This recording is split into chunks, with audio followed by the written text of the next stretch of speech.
Hey, welcome into the show, everyone. I'm your host, the Unhinged Father. This is the Unhinged Father podcast. Hope everyone's having a fantastic week so far. Apologies for this not coming out at its regular scheduled time.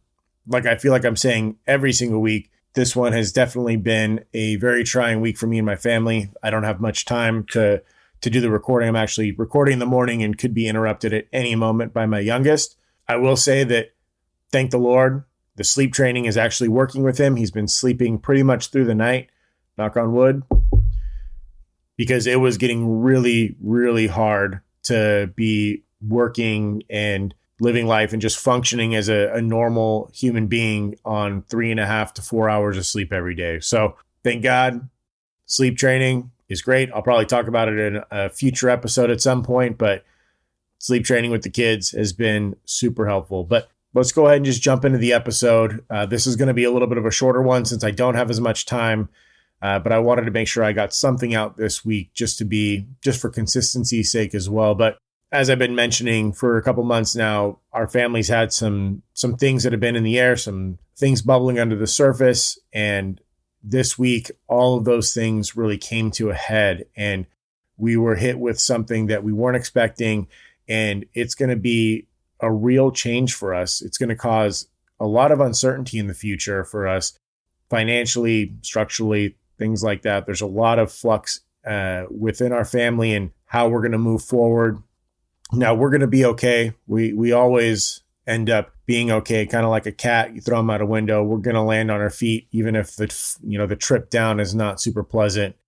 But it's still scary, especially now having two little life forms that rely on you, that are looking towards you and expect you to provide them with what they need, what they want. And this is one of the, not the first time, but one of the bigger times where it's kind of like we have to shield our kids from the harsh realities of this world, of the fact that this world is super shitty and they're not ready for what's going on right now. And I'm not going to get into the specifics of what's going on with our family. That's our own personal business. It's more so just like the emotions and the ideas that have come out of this. So for us, having this big life change, this unexpected change that's coming in right now, it's anxiety inducing and very stressful. It's made it difficult to focus on work this week. It's made it difficult to focus on being a parent, on a lot of the things that I've been trying to do to be, the best version of myself that I can be. And I'm not necessarily boots on the ground within this change. And that's one of the even harder things for me, is that there's nothing that I can physically, emotionally, or mentally do to make things better besides just being present, being supportive, and helping make decisions along the way that are best for our family to make sure that we are taken care of. And as someone who is action oriented, who, sometimes I'm like, I don't know what to do with, what am I going to do with my hands? I need something to do. I have to constantly be moving, whether that's just my personality, my character, some of the traits of ADHD.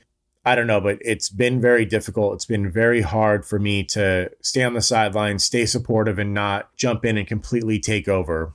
That being said, like as you get older, as you quote unquote grow up, I feel like I'm finally growing up as a 36-year-old. Things like this happen. Hardships happen. Life comes at you fast.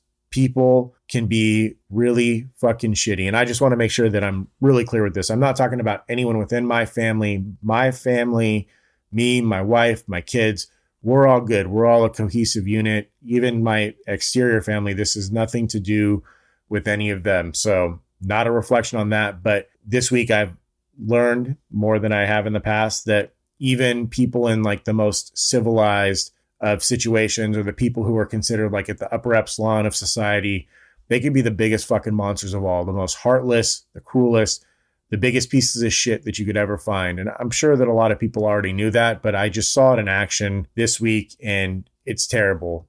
One of the things that I struggle with, and let me just say off the top of this, that I don't condone violence and I'm not actually going to go and hit anyone or do anything like that. But it's really difficult to marry the feelings of like this new age logical approach where it's like, use your words, have conversations, control those emotions, make sure you identify the things within yourself. A lot of the things that I talk about here, with some people just need to get fucking punched in the face to learn their lessons. especially the people that are at like the top, the people that make a shit ton of money, people that control a lot of aspects of society. I can understand the feelings of rage and desperation and not being in control within your own life that you see a lot of times today. Like I said, I don't condone violence or anything like that, but it's very hard to not feel like it's that one kid when you were a kid who just like needed to be taken out and back and taught a lesson. And my wife always jokes with me that I was born in the wrong era, not even like, you know, the era is not, she's like, not the 60s, not the 40s, like whenever the Vikings or like the medieval time was around, that's probably when you should have been born. Anyways, enough about that. Those are just other feelings that I have. And it's been hard to control that anger and that upset and the anxiety that comes along with it. And I guess I'm just saying this to, if there's anyone else out there that has felt like they've been not in control, that life isn't fair, and that you don't have agency within your own life, that I'm right there with you right now. And I'm trying my best to stay in the driver's seat of my life and to continue down the path of being the best person that I can possibly be. But there's definitely been a wrench thrown in there. And if you're there, or if you've been there before, I can understand those feelings and I empathize with you. But that's not where my focus has gone. As we've had these transitions happen and this uncertainty hit us, I've been trying to be kind of like a rock, a pillar within our family and make sure that they know that they can rely on me. And I'm trying to focus on really the important things, because as I look around and, you know, we live in a nice house and we live in a nice neighborhood, and, you know, my wife and I have worked hard to be able to provide nice things to my kids and to be able to get nice things for ourselves. This event has really kind of forced me to look at what we've accumulated and just be like, hey, this is all stuff.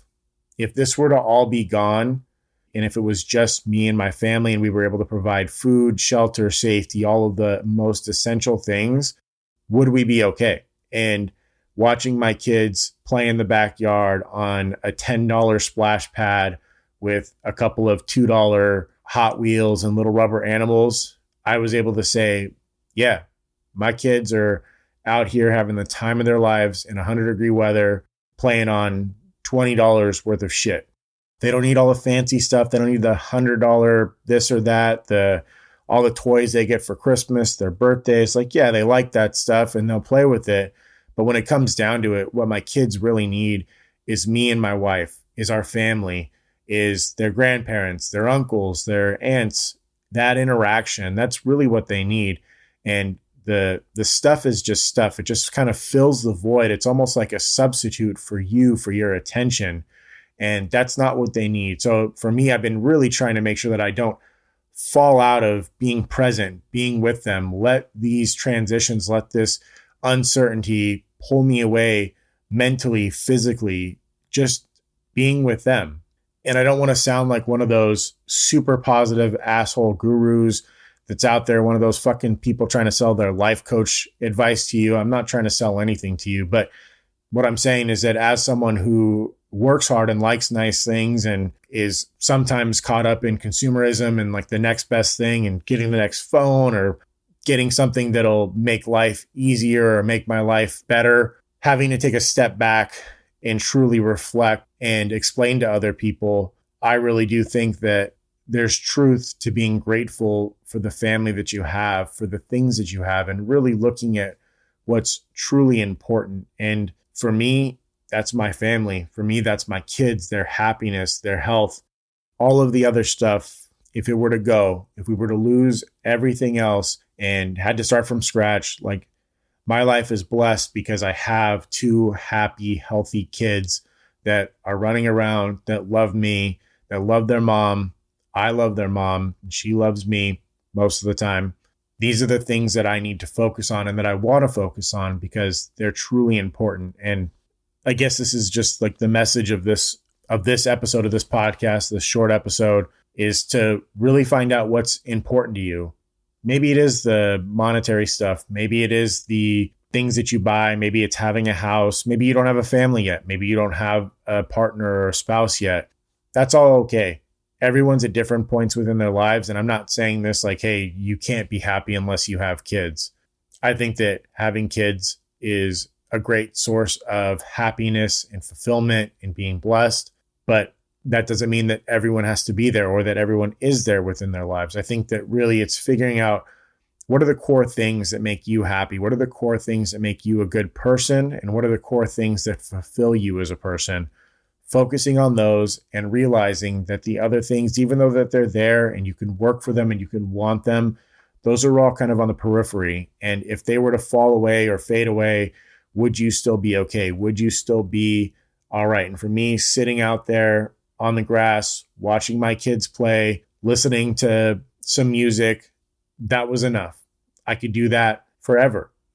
Going to the zoo for $15 per person and watching the joy on my kids' face as they, see a tiger or a leopard or a giraffe. And just, there's so many small things that we take for granted and that we get caught up in all of the periphery, that we miss those core things that really are important.